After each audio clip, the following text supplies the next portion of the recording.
tɛnɛ desanburu kalo tile 30 k'a ɲangilen do ka bila san 1 kaso la ka fara sefa wari miliyɔn 5 sarali kan ka kɛɲɛ n'a ka lagosilikanw ye ka taa burkina faso jamana ɲɛmɔgɔw ma. Nunu de bena kɛ aw ka bin tɛnɛ malikura kunnafoniw la kumaba dɔ ye ka fara an ka fasirikɛlaw ka kunnafoni latɔmɔlenw kan Mali farafinagun kan ani diɲɛ fan wɛrɛw fɛ. A y'aw bisimila.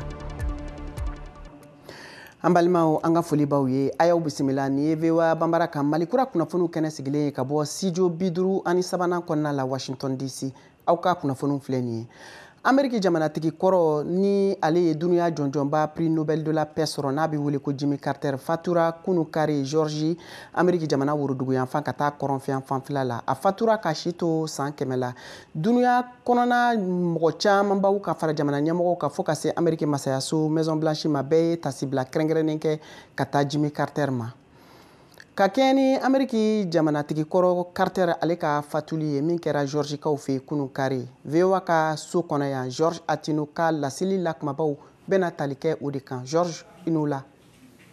Mbainula Mariam an bɛ foli lase an lajɛbaga ni an lamɛnbagaw bɛɛ lajɛlen ma. An b'a daminɛ États-Unis yɛrɛ yen tile kelen tasibila o taara ka ɲɛsin jamana ɲɛmakɔrɔ Jimmy Carter ma.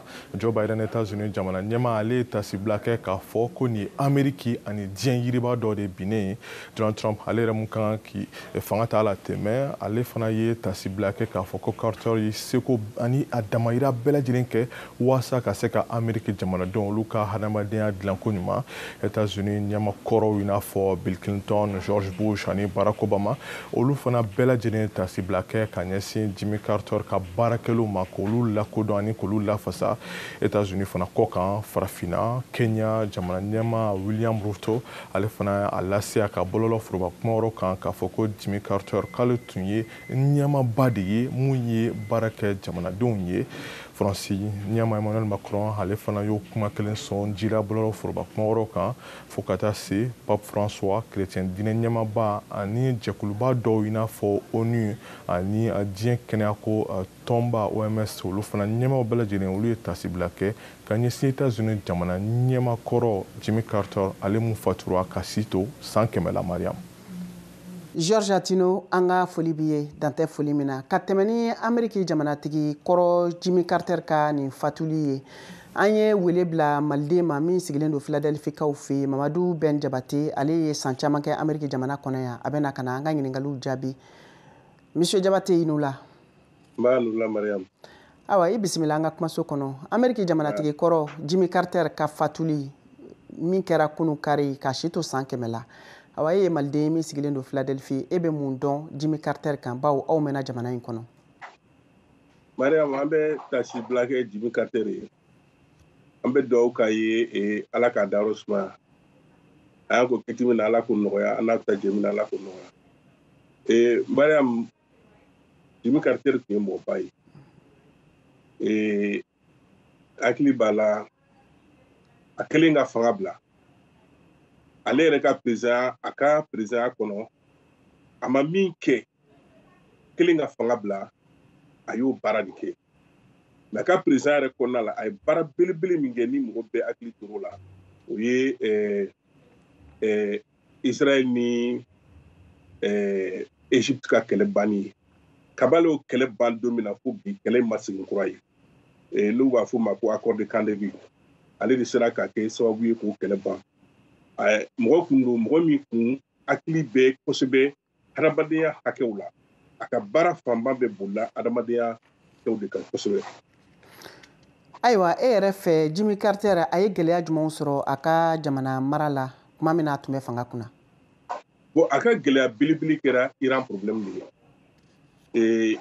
Iran ka kuma la n'u y'u ka u taara bi u ka ambassade kan u ka ambassade mɔgɔw ta en otage. Donc o de y'a ka fanga yɛrɛ a ka fanga gɛlɛyaba b'o de kɔnɔna la. A ma layatola commune ninnu ale ma se ka olu nali kunbɛn a m'a ye joona quoi. A ka gɛlɛya belebele sɔrɔla olu de fɛ. Ayiwa fɛn min ye politiki ko nasiraw ye an bɛ to hali bi Ameriki jamanatigi kɔrɔ Jimmy Carter ka fatuli o hukumu kɔnɔ.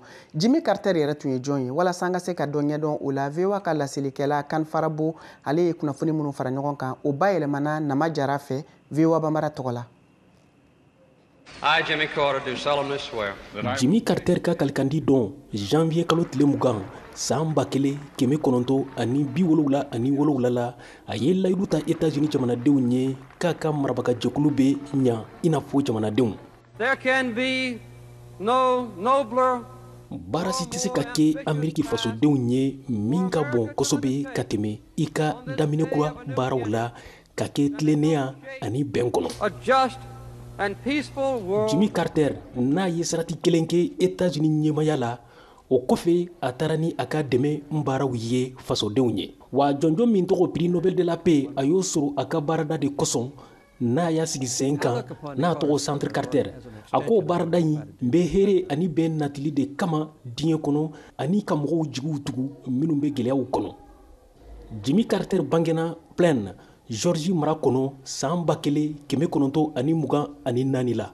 A y'a ka kalan kunkɔrɔta sɛbɛn sɔrɔ n'an ko diplôme kɔgɔjidan sɔrdasiya kalan de la san 1946 la États-Unis kalanso min tɔgɔ Académie Navale. A ye baara kɛ o siratigɛ la yan'a ka segi ka na Plaine a wolodugu la san 1953 ka sinsin sokɔnɔbaaraw la a fakɛ bannen kɔfɛ. O kɔfɛ Carter donna politiki la san 1960 la tuma min fasodenw tun bɛ k'u ka hakɛw lafasa wulikajɔ dɔ senfɛ. Wa a ye sarati fila kɛ wasadenya la Georgie yan'a ka kɛ mara ɲɛmɔgɔ ye san 1971 na. I say to you quite frankly that the time for racial discrimination is over. San 1971 Jimmy Carter sugandira ka kɛ jamanakuntigi ye États-Unis n'a ye se sɔrɔ républicains ka cɛbɔ kan Gerald Ford hali sɔsɔli ma y'a la. Carter ka mara kɔnɔ bɛnkan min kɛra kan David la san 1979 la ani bɛnkan min bɔlɔnɔ kɛra Égypte ni Israël cɛ o ye Carter ka fanga sankɔrɔta kosɛbɛ. Tuma min ne kɛra jamanakuntigi ye kɛlɛba 4 de kɛra arabu ni Israël cɛ san 25 kɔnɔ. O waati la Égypte tun bɛ jɛkulu dɔ ɲɛmaya la Union soviétique tun bɛ ka dɛmɛ. A kelen pe de tun ye jamana ye min tun bɛ se ka Israël kɛlɛ bawo a sɔrdasiw b'a bolo. Carter ye bɛnkan dɔ boloda min b'a to kɔlɔsiliw bɛ se ka kɛ Canal de Panama kɔgɔji sira fɛ Panama jamana la. A ye bɛnkanw kɛ fana États-Unis ni Chine jamana cɛ. Nka wulikajɔ min kɛra Iran jamana na o tun bɛna yɛlɛmaw don Carter ka mara kɔnɔ bawo diinɛ ɲɛmɔgɔ minnu tɔgɔ Chiite u ye wulikajɔw kɛ ka Shah ka fanga dafiri Iran ni États-Unis tun bɛ ka dɛmɛ. O waati la Shah bolila ka bɔ Iran. Mɔgɔw bayirikaw de ye wulikajɔw kɛ États-Unis lasigidenso da la Téhéran Iran faba la. O senfɛ mɔgɔ 66 minɛna États-Unis jamanadenw na. Novembre kalo laban minnu minɛna mɔgɔ 13 bilara. San 1980 Jimmy Carter ye sɔrdasiw bila ka taa walasa minnu minɛna Iran u ka bila jagoya la. Nka sɔrdasi minnu taara u dɛsɛra Ameriki sɔrdasi 8 nin tora la. O kɔfɛ gɛlɛyaw nana Jimmy Carter ka fanga kɔnɔ sɔrɔko siratigɛ la baarako gɛlɛya bɛ fasodenw kan. O kosɔn san 1980 républicains ka cɛbɔ Ronald Reagan ye se sɔrɔ a kan jamanakuntigi kalata la. Janvier kalo tile 20 san 1981 la Reagan jamanakuntigi sugandile y'a ka kalikandi kɛ. Iran ye Ameriki jamanaden minnu minɛ u labana k'u bila. Carter seginna ka taa Plaine a wolodugu la. Ne ye miiri ko n bɛ se ka fɛn fitinin min kɛ o ye de ka baarada dɔ sigi sen kan ani ka so ɲuman dɔw jɔ Atlanta. A ka baarada in bonyana kosɛbɛ n'o ye Centre Carter ye.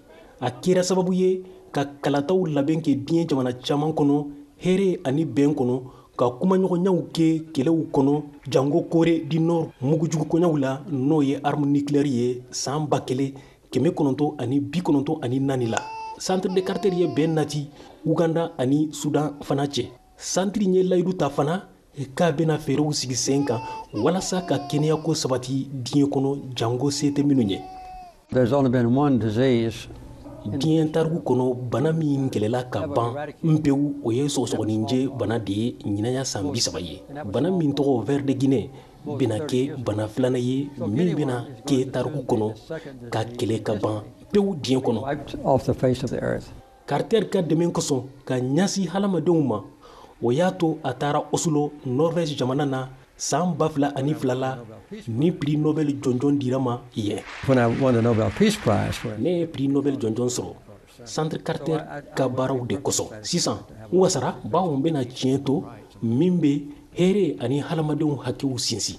Carter ye baara kɛ fo san 90 la kunsɛmɛ cancer bana tun b'a la san 2015 la. Nga a ka bana in kosɔn a tora plaine a wolodugu la ni san labanw na.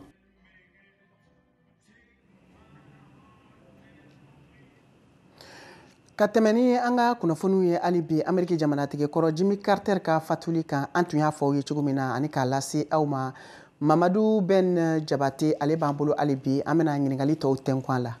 Ayiwa i bɔra sisan k'a ka tariku lamɛn a ka baaraw ni a ka ɲɛnamaya yɛrɛ taabolo kan Ameriki jamana fanga tun b'a bolo waati min na e yɛrɛ fɛ politiki ko nasiraw fɛ a ye baara jumanw de kɛ min nafa bonyana walima min kɛra ni yɛlɛma ye Ameriki jamana ka politiki kun kan. Bon, a ye kɛlɛban caman kɛ i b'a dɔn ale ka adamadenya hakɛ de kun ka bon ale ma kosɛbɛ.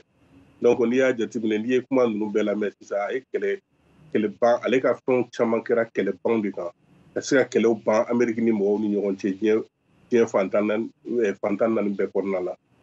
Mais Mariam ne yɛrɛ hakili tora min na kosɛbɛ en tant que Malien a ye dɛmɛ min don Mali ma. O ye dɛmɛ jumɛn fɔlɔ Musa Traoré binnen transition kuma la a ye an ka jija an ka élection ka kɛ ka ɲa o bannen kɔ a ye ATT ta comme a ka lasigiden dɔ bana dɔ tun bɛ anw bara fɔlɔ sisan mɔgɔw t'a dɔn parce que bana nin bɛɛ kɛlɛla sisan n'u b'a fɔ a ma ko segele n'a tun y'i minɛ tumu de don n'a donn'i sen na a b'i sen funu a kɛ sen belebeleba ye dɔw b'a fɔ a ma ko samasi. Nanzarakan na n'u b'a wele ko ver de Guinée. Ale de kɛra sababu ye k'o ban anw ka jamana kɔnɔ pewu parce que a ye jija ka wariw bɔ ka financer ka ATT bila ko ɲɛfɛ o kɛra sababu ye ka o bana nin bi na k'o latunu pewu an ka jamanaw kan. Donc vraiment an bɛ tasi bila k'a ye ani ci ani baraji a ye nin min kɛ an ka jamana ye. Ayiwa ka tɛmɛ o sira ninnu fɛ an y'a ye a ye baara caman kɛ baɲumankɛ siraw fɛ n'o ye humanitaire ye. Awa sɛgɛlɛn a ye o bɔ Mali jamana kɔnɔna la i yɛrɛ y'a fɔ cogo min na o kɔfɛ e hakili b'a ka kubaba juman na a ye min kɛ diɲɛ fan wɛrɛw fɛ farafinna gun kan kɛrɛnkɛrɛnnenya la. Waaw n'i ko k'i bɛ Jimmy Carter ka ko fɔ ka ban an sigiyɔrɔ la sisan an tɛna sini k'a kan mais ne hakili bɛ min na kosɛbɛ o kɛra Mali ta ye Egypte ani Egypte ka kɛlɛban ani Sudan kɛlɛbanw a ye sen don ninnu bɛɛ la diɲɛ fantan naani bɛɛ fɛ ani ka furaw sida furaw ɲini mɔgɔw ye ani sɔgɔsɔgɔnijɛ furaw a y'olu caman ɲini ka di vaccination caman kɛ Afrique jamana camanba kɔnɔna la. An ka foli b'i ye kosɛbɛ Mamadu Ben Jabate dantɛ foli min na nin tun ye Ben Jabate ka laseliw ye Maliden don min sigilen don Philadelphie kaw fɛ yen. Nin bɛna don an ka jɛmukan tako filanan o kɔnɔna la o kosɔn an b'a ɲini aw fɛ aw ka to an ka radio fiɲɛsiraw ani jabaraniso kan aw k'an bɛɛ sɔni.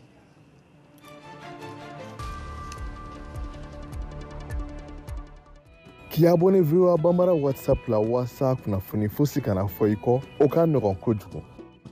I ka WhatsApp kɔnɔna la i bɛ taa statut lajɛyɔrɔ la. Yen i b'a sɛbɛn VOA Bambara. I b'an ka chaîne ye a kɛrɛfɛ i b'a sɛbɛnnen ko suivre i bɛ i tɛgɛ digi o kan o la fosi tɛ fɔ i kɔ. N'i ko seko ni dɔnko n'i ma se dɔgɔnɔ jamana I bɛ se ka kunnafoniw sɔrɔ ka bɔ Mali la, La Guinée ani Burkina Faso. Be a bɛ wele wusula nin na ko kɛlɛ banna hali cɛ dusukun mana kɛ fara ye n'a y'a kasa fo ka taa se Sénégal ma. Je dissous l'Assemblée nationale. O fara anglais kalanni kan bamanankan sira fɛ. Nɛgɛ ɲɛ kɔnɔntɔn o de bɛ yen is 9 o'clock. What time is it? VOA Bambara ka WhatsApp kan farafinna ni diɲɛ kunnafoni fosi tɛna fɔ aw kɔ bilen. Ayiwa samɔgɔ don dɛ a ci limanaw fana ma.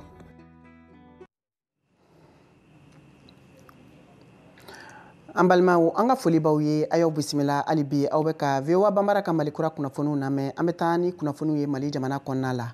Mali CNT wasadenkɔrɔ Isa Kawujim ale ka kiiritigɛw jalatigɛli bɛɛ lajɛlen kɛra bi ntɛnɛn sɔgɔma Bamakɔ dugu kɔnɔ.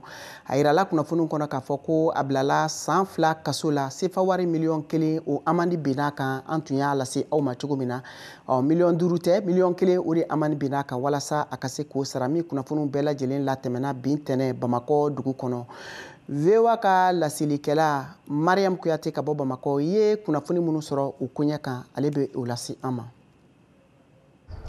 Awa tiɲɛ don san 2 kasoladon ni ka san 1 bin ka bɔ a kan ka juru don a la n'an ko min ma ko sursi o de dira Isa Kawujim ma kiiritigɛlaw fɛ min ye a ka sɔrɔnɔdoba ye ale kɔni bɛ an bolokɔrɔ a bɛna ɲɛfɔli k'an ye. An bɛ tribunal boɲɛ an bɛ kiiribulon boɲɛ mais an ka jate la kiiri a girinyana kojugu a girinyana mun na sariya bɛ a fɔ ko kaso bɛ se ka bɔ kalo 3 fo ka se san 1 kaso la walima 10,000 fo ka se 10,120 amande ma walima o fila dɔ la kelen dɔrɔn.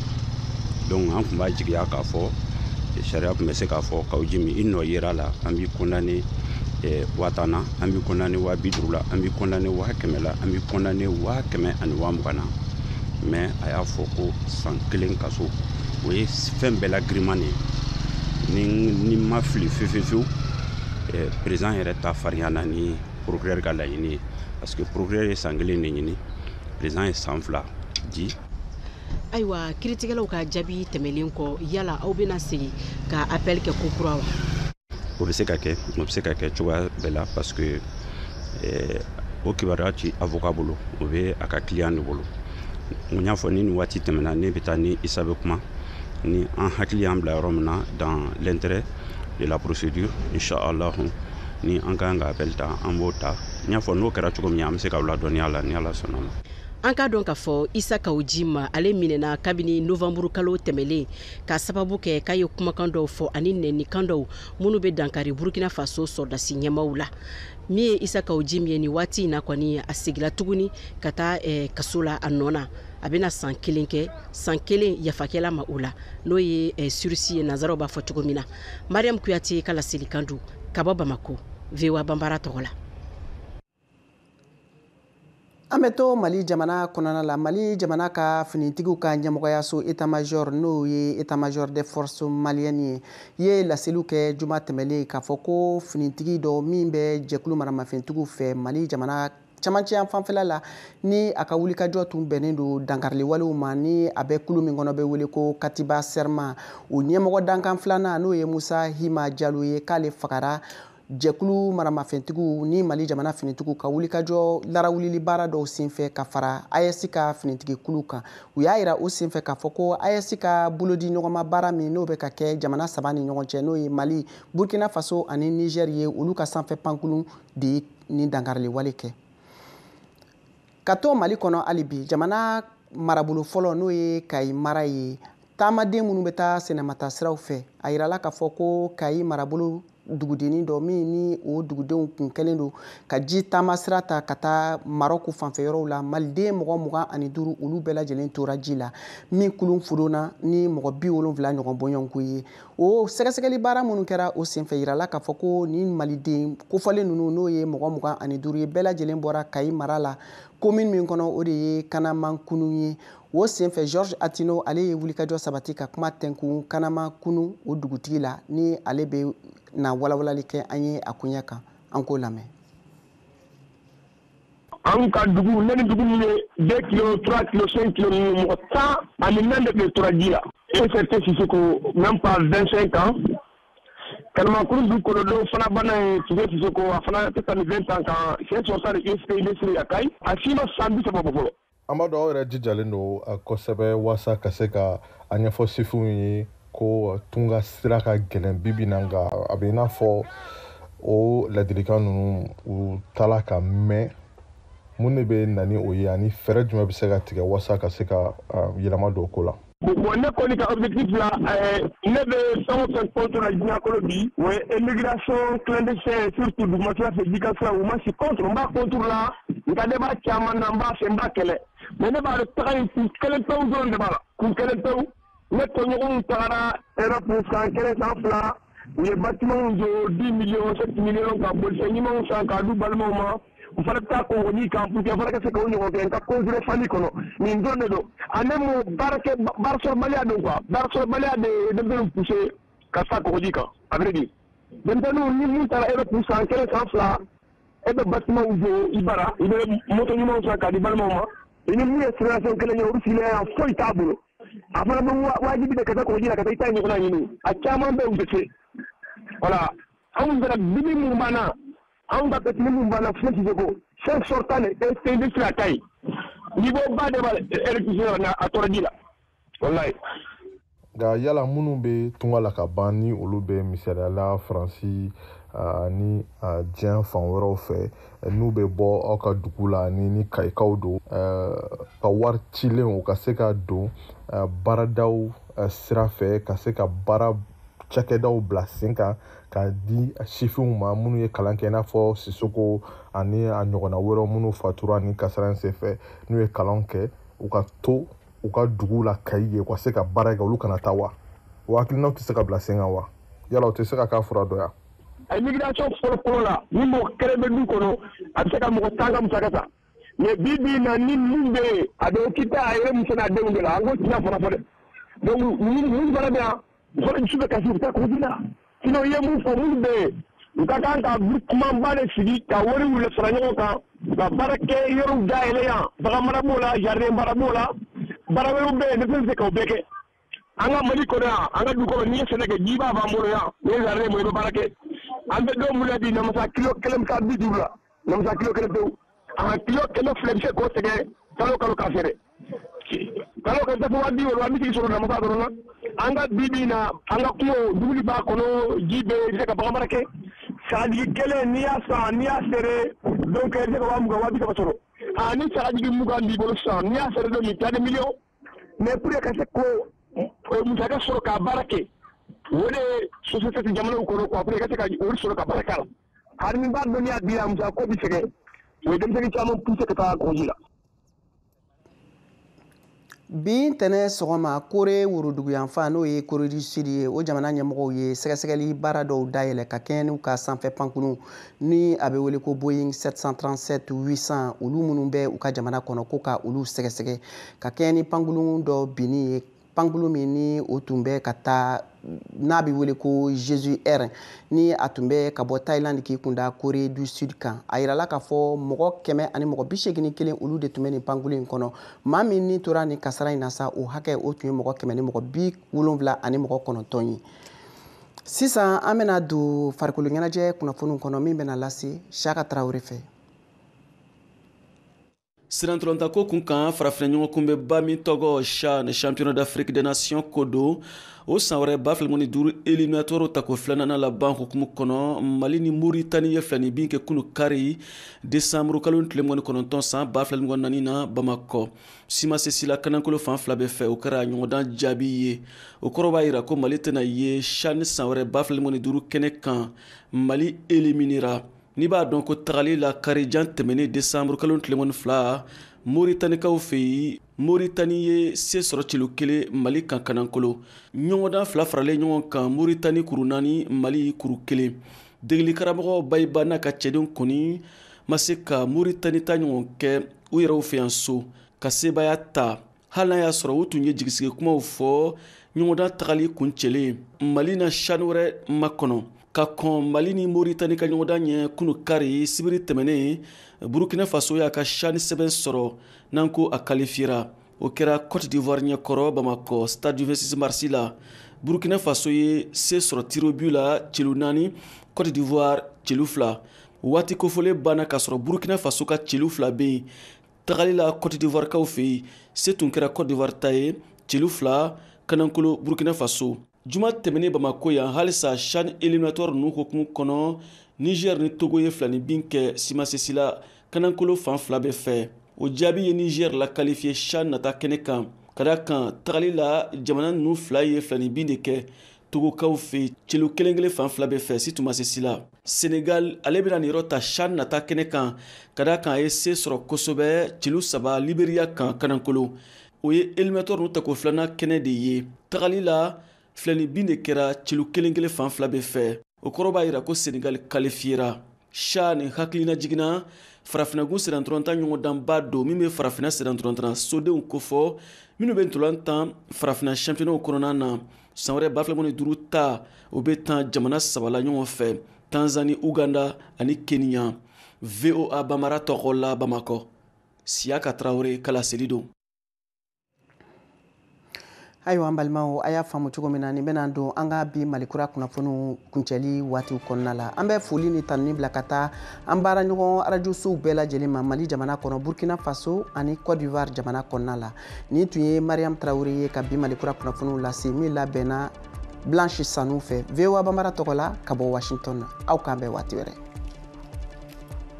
K'i abonné VOA Bambara WhatsApp la walasa kunnafoni fosi kana fɔ i kɔ o ka nɔgɔn kojugu. I ka WhatsApp kɔnɔna la i bɛ taa statut lajɛyɔrɔ la yen i b'a sɛbɛn VOA Bambara i b'an ka chaîne ye a kɛrɛfɛ i b'a sɛbɛnnen ko suivre i bɛ i tɛgɛ digi o kan o la fosi tɛ fɔ i kɔ. N'i ko seko ni dɔnko n'i ma se dɔgɔnɔ jamana I bɛ se ka kunnafoni sɔrɔ ka bɔ Mali la, La Guinée ani Burkina Faso. Be a bɛ wele wusula nin na ko kɛlɛ banna hali cɛ dusukun mana kɛ fara ye n'a y'a kasa fo ka taa se Sénégal ma. Je dissous l'Assemblée nationale. O fara anglais kalanni kan bamanankan sira fɛ. Nɛgɛ ɲɛ 9 o de bɛ yen is 9 o'clock. What time is 8? VOA Bambara ka WhatsApp kan farafina ni diɲɛ kunnafoni fosi tɛna fɔ aw kɔ bilen. Ayiwa sɔmɔgɔ don dɛ a ci limanaw fana ma. Le monde change. Les temps paraissent incertains. Et ce que l'on entend est souvent différent de ce que l'on voit. Alors nous recherchons la vérité. Quand on ne nous raconte qu'une partie de l'histoire, nous perdons confiance. En temps de crise, nos rêves, nos espoirs et nos souhaits d'un avenir meilleur dépendent d'une presse libre. À la Voix de l'Amérique, nous vous apportons les nouvelles que des gens prennent des risques pour voir. Nous connectons le monde et l'unissons par la vérité. La Voix de l'Amérique, c'est l'actualité dans sa totalité. K'i abonné VOA Bambara WhatsApp la walasa kunnafoni fosi kana fɔ i kɔ o ka nɔgɔn kojugu.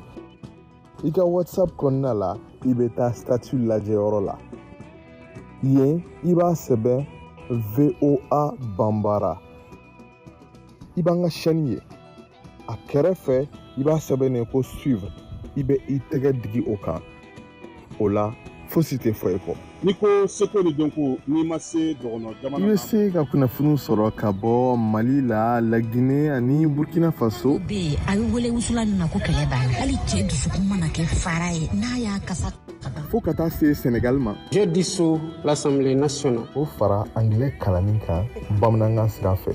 Nɛgɛ ɲɛ 9 o de bɛ yen is 9 o'clock. What time is 8? VOA Bambara ka WhatsApp kan farafina ni diɲɛ kunnafoni fosi tɛna fɔ aw kɔ bilen. Ayiwa sɔmɔgɔ don dɛ a ci limanaw fana ma.